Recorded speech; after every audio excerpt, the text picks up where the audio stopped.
આજે આપણે આ ચેપ્ટર પૂરું કરીશું. છેલ્લા વિડીયોમાં આપણે વાત કરી હતી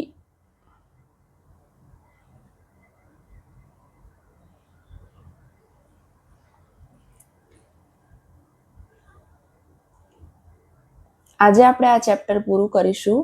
ગયા વિડીયોમાં આપણે અર્ધીકરણની શરૂઆત કરી. એમાં અર્ધીકરણ 1, પૂર્વાવસ્થા 1, એના 5 તબક્કા જોયા.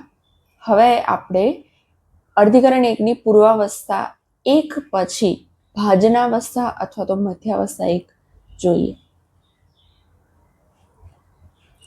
ભાજનાવસ્થા 1 મેટાફેઝ 1. દ્વિસૂત્રી રંગસૂત્રો કોષના વિષુવવૃત્ત તલમાં જોડીઓ સ્વરૂપે ગોઠવાય છે. વિરુદ્ધ ધ્રુવોના ત્રાકતંતુની સૂક્ષ્મ નલિકા પ્રત્યેક સમજાત રંગસૂત્રની જોડ સાથે સ્વતંત્રપણે જોડાઈ જાય છે.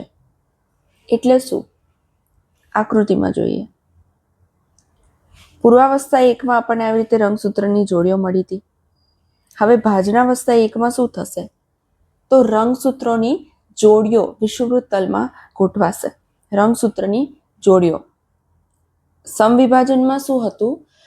સમવિભાજનની ભાજનાવસ્થામાં રંગસૂત્રો વિષુવવૃત્ત તલ પર ગોઠવાય છે. ત્રાકતંતુઓ રંગસૂત્રને વિષુવવૃત્ત તલ પર ગોઠવે છે, પણ આમાં જોડીઓ ગોઠવાશે આવી રીતે. જે સમજાત રંગસૂત્રની જોડી હતી એ ભાજનાવસ્થા 1માં. ત્યારબાદ શું થશે? ત્રાકતંતુઓનું સંકોચન થશે. ભાજનોત્તરાવસ્થા 1. અને સમજાત રંગસૂત્રની જોડીઓ છૂટી પડશે. રંગસૂત્રિકાઓ નહીં. આ એક જોડી ઉપરની તરફ અને આ બીજી જોડી નીચેની તરફ, એટલે કે વિરુદ્ધ ધ્રુવો તરફ ખસશે.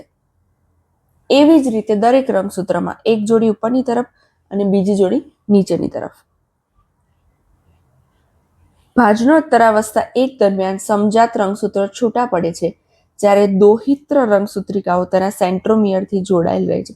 દોહિત્ર એટલે sister chromatid. Sister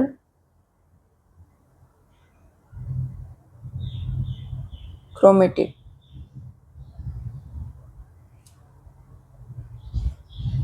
sister non sister શું છે એની વાત આપણે આની પહેલાના વિડીયોમાં કરી છે. હવે અંત્યાવસ્થા 1માં શું થશે? તો કોષ કેન્દ્ર પટલ અને કોષ કેન્દ્રિકા પુનઃનિર્માણ પામે.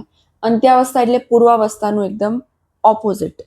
પૂર્વાવસ્થામાં કોષ કેન્દ્ર પટલ અને કોષ કેન્દ્રિકા લુપ્ત થયા હતા, આમાં પુનઃનિર્માણ પામશે. કોષરસ વિભાજનની શરૂઆત થઈ જાય અને કોષની આ અવસ્થાને કોષ દ્વિક અથવા તો ડાયાડ અથવા ડાયડ.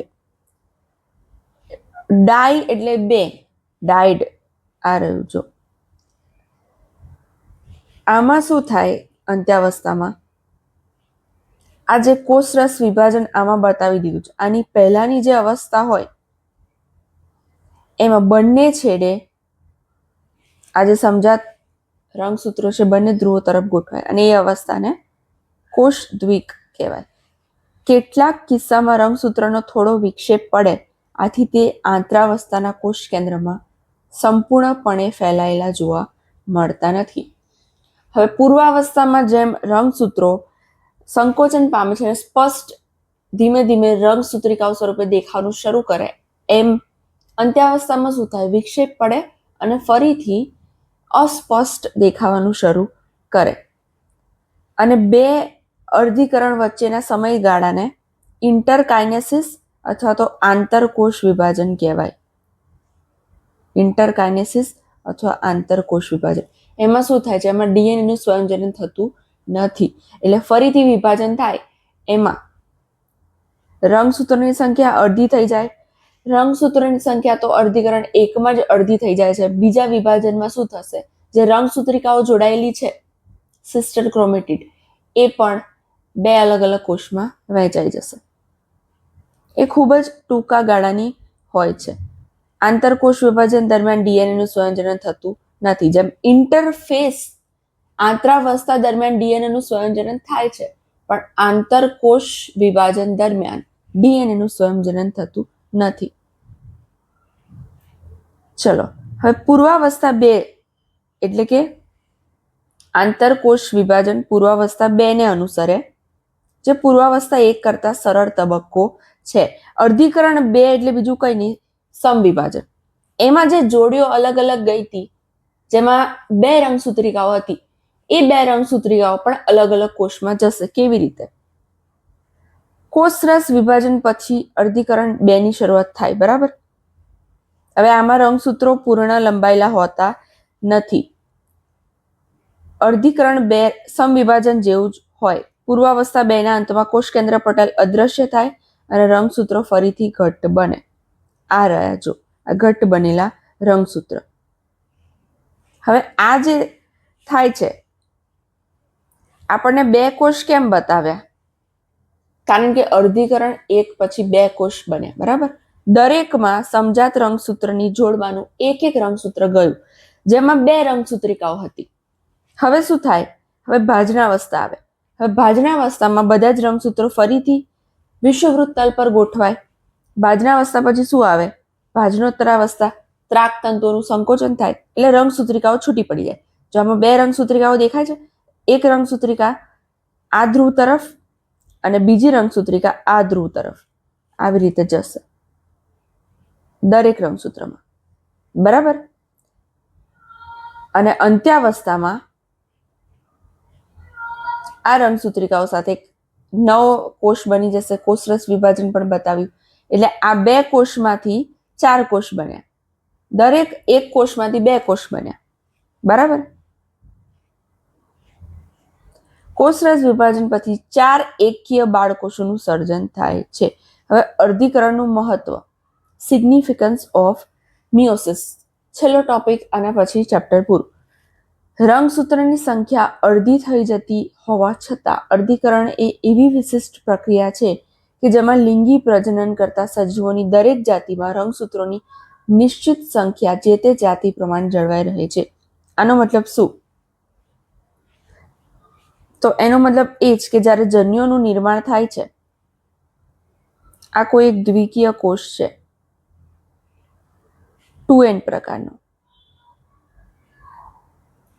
આમાં અર્ધીકરણ થાય. આમાં અર્ધીકરણ થાય તો કેવો કોષ બને? એકકીય કોષ. અને એ જ જન્યુઓ છે. ધારો કે આ માદા જન્યુ છે, આ નર જન્યુ છે, આ અંડકોષ અને આ શુક્રકોષ. હવે આમાં રંગસૂત્રોની સંખ્યા કેટલી હોય? અડધી હોય. હવે જ્યારે લિંગી પ્રજનન થાય, ફલન થાય, ત્યારે ફરીથી જે યુગ્મનજ બને એમાં રંગસૂત્રની સંખ્યા જે પિતૃકોષ હતા, જે એના પિતૃ હતા, એના દૈહિક કોષમાંથી એટલી થઈ જશે. અર્ધીકરણ દ્વારા સજીવોની વસ્તીમાં પેઢી દર પેઢી જનીનિક ભિન્નતામાં પણ વધારો થાય છે. હવે આ કઈ રીતે થાય? તો તમને યાદ છે, પુનઃસંયોજન થયું હતું અર્ધીકરણમાં. અર્ધીકરણમાં સ્વસ્તિક ચોકડી બને. જો પૂર્વાવસ્થા 1 દરમિયાન વ્યતિકરણ એટલે 2 સમજાત રંગસૂત્રો વચ્ચે જનીન દ્રવ્યની અદલાબદલી. ડિટેલમાં આગળના વિડીયોમાં સમજાવેલું છે એટલે અહીંયા ફરીથી નથી કહેતી. અને વ્યતિકરણ ઉત્સેચક દ્વારા નિયંત્રિત છે, રીકોમ્બિનેસ. આ વ્યતિકરણથી શું થાય? તો જનીન દ્રવ્યની અદલાબદલી થાય. અને એ જ કારણ છે કે સંતતિ, લિંગી પ્રજનન કરતા સજીવોમાં સંતતિ એક્ઝેક્ટ તેના પિતૃ જેવી નથી હોતી. અને ઉદ્વિકાસની પ્રક્રિયા માટે આવી ભિન્નતાઓ ખૂબ જ મહત્વની છે. બરાબર. તો અહીંયા આપણે આ ચેપ્ટર પૂરું થયું.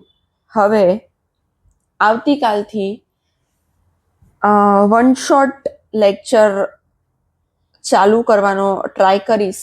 તમે મને કોમેન્ટમાં જણાવો કે કયા ચેપ્ટરમાં તમને સૌથી વધારે પ્રોબ્લેમ પડે છે, અને જે હાઈ વેટેજ ટોપિક હશે, જેમાં વધારે ડિફિકલ્ટી હશે સૌથી વધારે લોકોને, એ ચેપ્ટરથી શરૂઆત કરીશું. બરાબર છે? ઓકે.